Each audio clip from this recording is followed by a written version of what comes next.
Hello, I'm Lacey Ehrlich, and welcome to this very special episode of the Veterans History Project, Santa Clarita Valley Edition.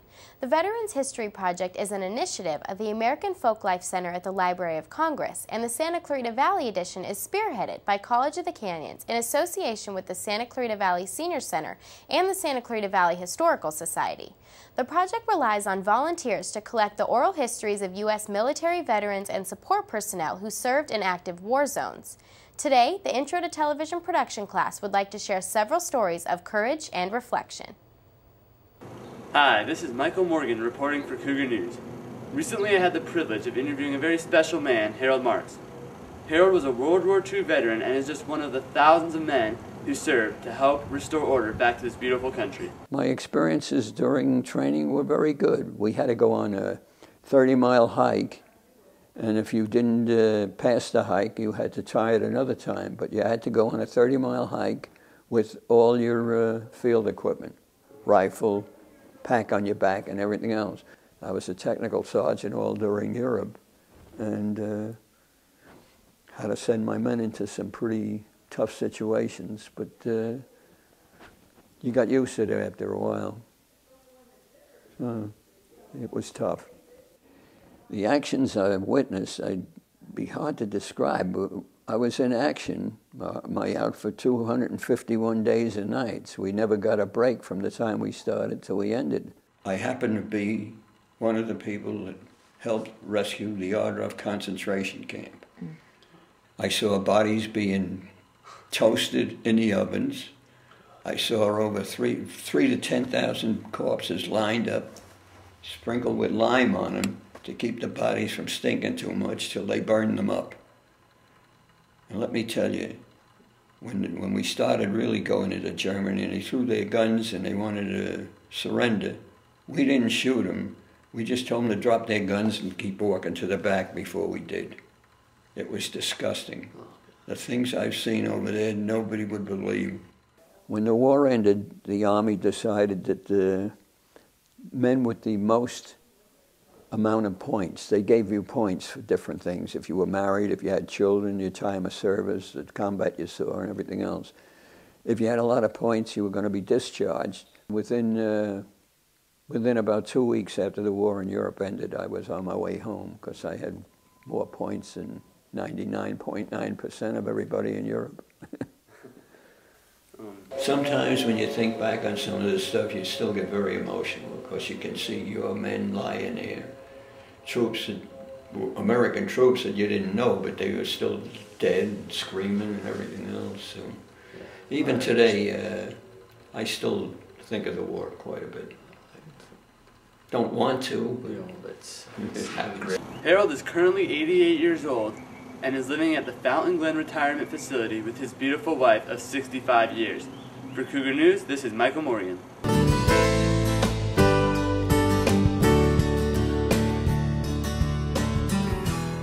Hello, I'm Nenore Corey. I recently sat down with veteran Jerome Lynch, who shares with us his World War II experiences. I was born in Brooklyn, New York. That's my native country. I went to school, to high school, and 1 year of college in Brooklyn, and then I enlisted when I was 17 years old. Took a lot of doing to get my parents to sign those papers. I was first trained to be a battery clerk and did my clerical duties, typing and reporting and that sort of thing. And then the accidents of war made me a member of an advanced detail to France because they found out I could speak some French. It was our job, just a few of us, to go ahead and drive in convoys across France to various depots where they had material, pick up the material, those particular trucks, drive them back to Duclair, get them in a line, go pick up a gun here, go pick up a piece of technical equipment there. We were on a troop ship which left Brooklyn and was in a convoy heading toward Le Havre, right close to the continent. Our ship veered, had an accident, veered into a tanker, and our bow was smashed. And all the troops and personnel were asked to come up on deck, and the convoy left us. as they should do. American Navy ship came and circled us, and they escorted us to Southampton in England. And then we took an English vessel to Le Havre and proceeded on our regular military duty. And then went up the Seine River to a point called Duclair along the Seine River, where we gathered the material and guns and that sort of thing. And then we moved on through Paris, across northern France, briefly to the city of Reims, and then on into Germany by way of Luxembourg. And then they decided that since we had been such a short while in Europe, they were going to send us back immediately and get us ready to attack Japan. And then Harry Truman, God bless him, dropped the atomic bomb and saved my personal life. Nowadays, Jerome Lynch is retired and spends his time with his family. I'm Nenore Corey for Cougar News.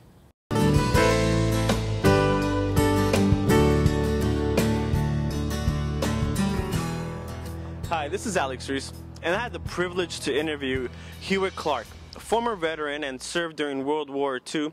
His tales and interview was something very insightful to me, and I'm looking forward to sharing it with you guys. Let's check it out. I went into the military, and let me point out that this was a few months before the heavy fighting with Germany and even the Pacific War started. And there was a serious need for combat personnel, especially infantry, foot soldiers, which is where I went.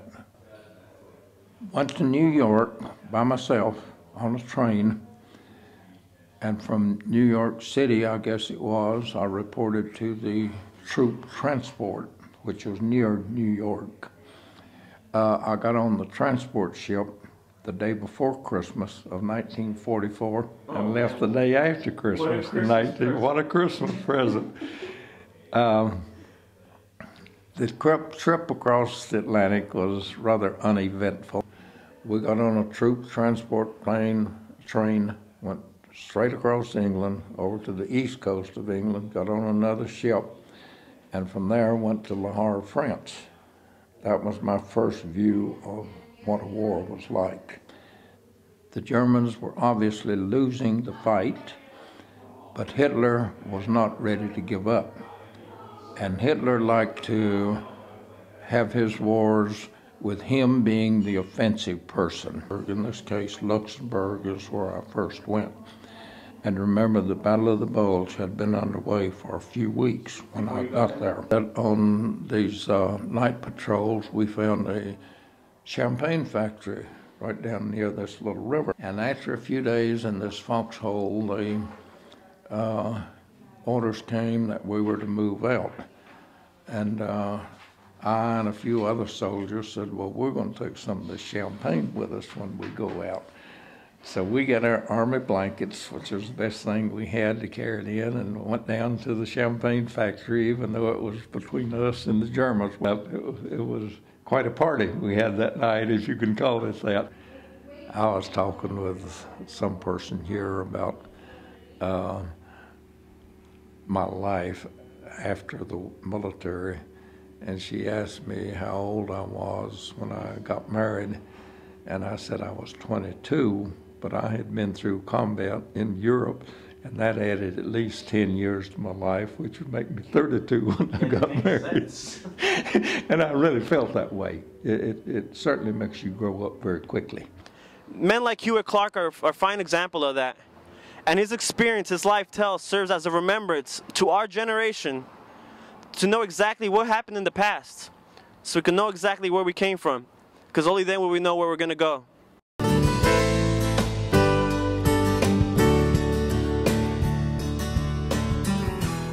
Hello everybody, John Kendall reporting. We're coming to you today from the town of Newhall. There's a lot of history in this town, but today we are focusing on veteran history.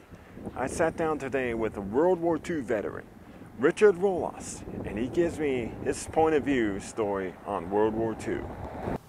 After midnight, we were called to general quarters to battle a target that we believed to be a Japanese sub. The radar had picked it up out around 9 miles away. And we tracked that target down to within the transmitter pulse, which means it was less than 200 yards away.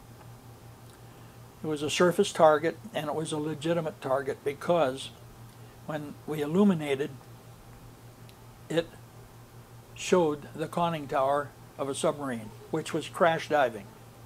A few moments after the conning tower submerged, I'd say no longer than 5 minutes, 2 torpedo wakes passed under our ship, one up near the bow and the other one midship. And so when I was assigned to specialized duty, they put me on a train and sent me east. And all I knew, I was going to FC school. FC school. I asked the chief that was in charge of our group, "Chief, what does FC stand for?" He says, "Oh, fire control." Fire control are the men, the fire controlmen are the ones that are responsible for the maintenance and upkeep and sometimes the operation of the gear and equipment that directs the firing of the guns. The controlman had a specialized daily routine of checking certain things. For instance, this is important. The firing circuits must not develop shorts. They must not develop malfunctions, because if they do, the gun might fire accidentally when it shouldn't. Say the gun, if you are thinking back to this picture, all the guns of the 5-inch kind are pointing straight ahead or straight aft. Well, there's one gun, it points right at the after stack, just sitting idle. It's trained center line, and there it sits. Well, if the firing circuit malfunctioned and it could be fired at that position, then it would do damage to its own ship. And that concludes our story with Richard Rolas, the World War II veteran. Thank you for watching.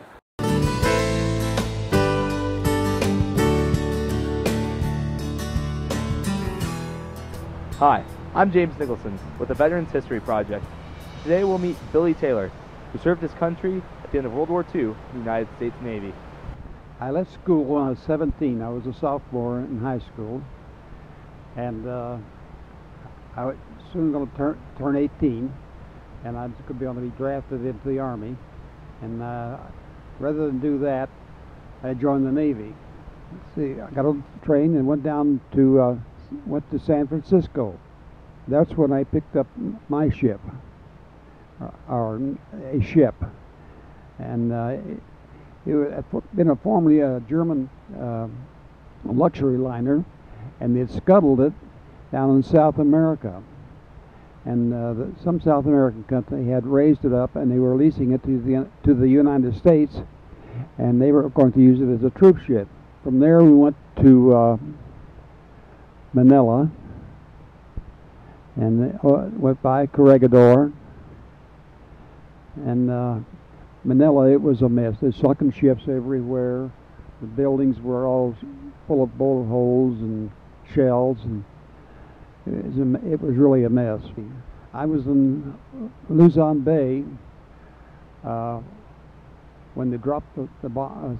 They dropped the atomic bomb, and it caused the war to end much quicker than we thought it was going to last. And I saw the battleship Missouri leave for Tokyo. From there we went down to the Panama Canal, and going through the canal, after part of the way where it wasn't the lock, so that I didn't do, but going through the canal, on most of it's just like a forest with the river through it, and it's very narrow, but I got to be on the wheel, and it was really rough because the ship had to go really slow. Then we got on the other side of the canal.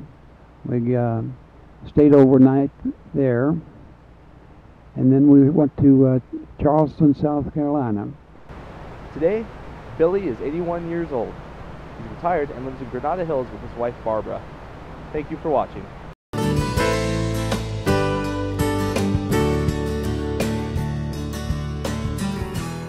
I'm Devin Haro. This is the veteran I'm interviewing, Harry Bell. So during the Korean War, what did you do on the fighter plane? Well, number one, it wasn't like World War II. I didn't get shot at. I was an aircraft mechanic in charge of a bomb wing, 350 to 60 men in that range, of all the different shops to overhaul, repair B-24s, B-25s, no, excuse me, B-26s this time, Douglas B-26s.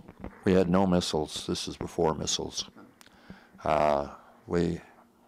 Most of our loads were 500-pound bombs. Lots of times, though, we'd go with incendiary bombs, and there were little clusters of bombs. If we wanted to burn a city up, why, that's the way you did it. Understand, I wasn't setting up the missions. I was just doing them, going along for the ride, really. And if we wanted to hit a bridge, we usually took at least 500, maybe 1,000-pound bombs, because you got to hit it pretty damn square. And if you don't hit it square, the bridge is still there, and you fly on down the road, you know. The B-24 had a nose turret, 250 caliber machine guns, a top turret, 250 caliber machine guns, one waist gun on each side of the rear waist, a tail gun with 250 caliber machine guns, and a ball turret below with 250 caliber machine guns. So we could put up a scrap, but the ME-109s had cannons, and machine guns are no match for cannons, because cannons can blow you all to pieces in one bullet.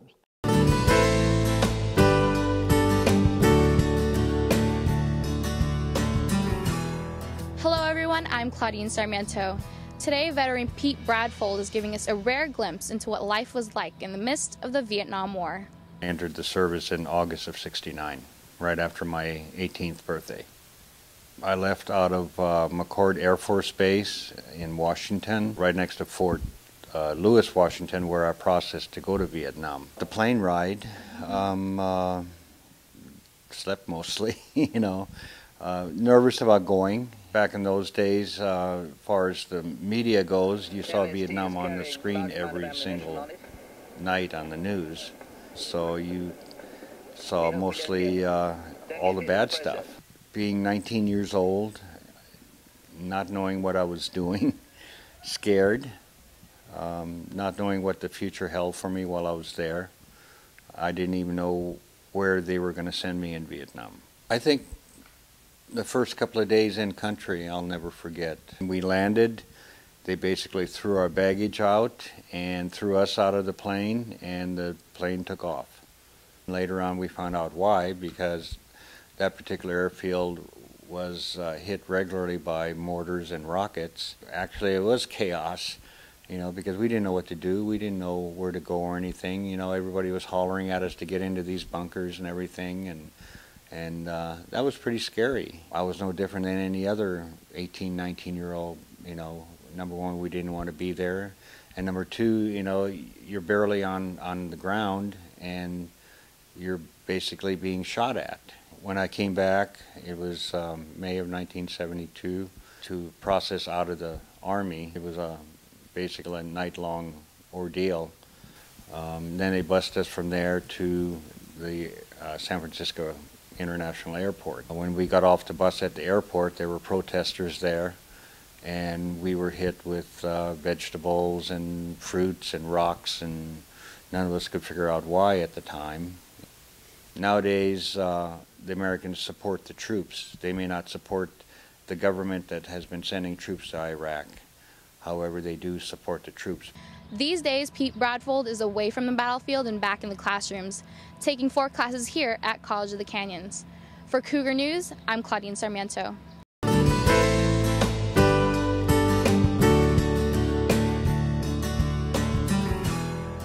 Hi, I'm Kira Christina, and today I'm going to interview war veteran Bill Weldon on his experiences in the Vietnam War. My name is Bill Weldon. I am a Vietnam vet. I was over in the war that I feel we shouldn't even have been there. I was in a heavy artillery unit, 155 tow hauser. That means you towed the gun behind a truck and you set it up, 6 guns.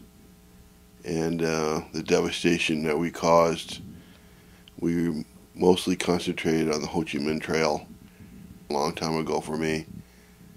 Quite a few of my friends died over there. I guess the best thing that happened to me is I came home in one piece. On another note, we did what we could for the people in Vietnam to save them from the corruption and the tyranny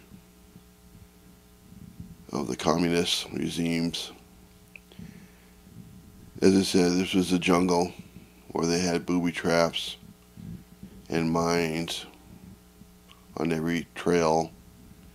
You had to really watch what you're doing over there, stay focused so you can survive. They've had tunnels all over that country. We weren't the first over there. I believe the French were there, the Spanish were there. Quite a few other countries, I believe, were there. I can't mention even probably the Chinese at one time. And we were the last. It's really funny how even now, even after the Japanese War, we are their friends. As of now, we are friends over there, Vietnamese.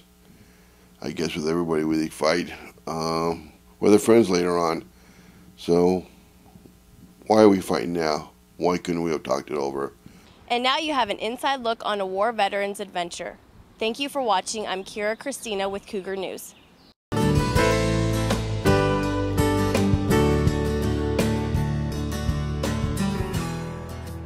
This is Gene Monestein reporting for the COC News. Right now we're standing outside of the Los Angeles International Airport, where some of California's best and brightest apply every day to become an avionics technician. Currently in studio, we have Mr. Jim Ozowski. He's going to be speaking on his experiences in the Vietnam War. Doing what? Avionics technician mechanic. I think right now it's many, many times more important than it ever was when I was in. It's just because we've gotten so technologically oriented. I mean, the whole war in Bosnia in the 90s under the Clinton administration was fought in the air. I mean, we had no troops on the ground. So, and that was all avionics technology. I mean, that was all weaponry. Now we have the drones. My primary reason for enlisting was my dad. He served honorably under General Patton. He was in the Battle of the Bulge. He got wounded. And he told us many, many stories about the war, and that, I guess, lit my fire. I went to, when I left San Diego and Camp Pendleton, I was sent to Memphis, Tennessee, where they have a Navy school there. I spent 9 or 10 months in Memphis, Tennessee, learning electronics first. And once I learned electronics, then we specialized in, I specialized in avionics, which would be radar systems, radio systems on various aircraft. So I had a basic knowledge of electronics and various aircraft systems. From there, from Memphis, they stationed me to Cherry Point, North Carolina, where they assigned me a squadron or a unit where I was assigned to perform avionics repair on radar systems. Basically from there I was sent to Vietnam, and then I initially was trained in driving a 2.5 ton truck 6x, which we call it, once I was in Da Nang until they could have an opening designated or a slot in the avionics field over in Da Nang. We never really got into because I wasn't on the front, I wasn't in combat, I never really got into the situation where, like I say, my dad was. My dad was where he saw his buddies die in front of him, and he many times thought he wouldn't survive. If I had to do it again, will I do it all over again? I certainly would, because I believe the cause, I believe this country. Whether or not the war was political or not, I don't know. All I know is, you know, the country calls you sometimes, and you have to show up.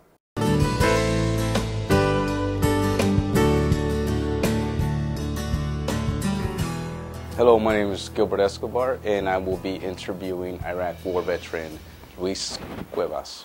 In 1997, shortly after graduating high school, I needed money to go to college. Ended up in Iraq because of the unit I was with. January 2003, we got deployed because that's when things started heating up with Saddam Hussein. We started looking supposedly for weapons of mass destruction. We had General Medes come in, and he's all, suit up guys, because we're going into Iraq. So once they said it out of their mouth, that's when it was like, all right, it's showtime. Oh, I definitely had my support from my family and friends. They were really proud and everything. They were more scared than me. I had not an idea, but a basic understanding of how life was going to be over there. Well, once there, besides the weather factor, everything was just different. You're not ready. You can train for it all your life, and once you get there, it's going to be something else. One of my biggest fears was not coming back, or coming back in a casket, or just coming back without a limb. I had 2 friends pass away in 2004 in Fallujah, and one of them passed away in Nasiriyah in 2005. That place should be left alone, period. And that concludes our interview with Luis Cuevas.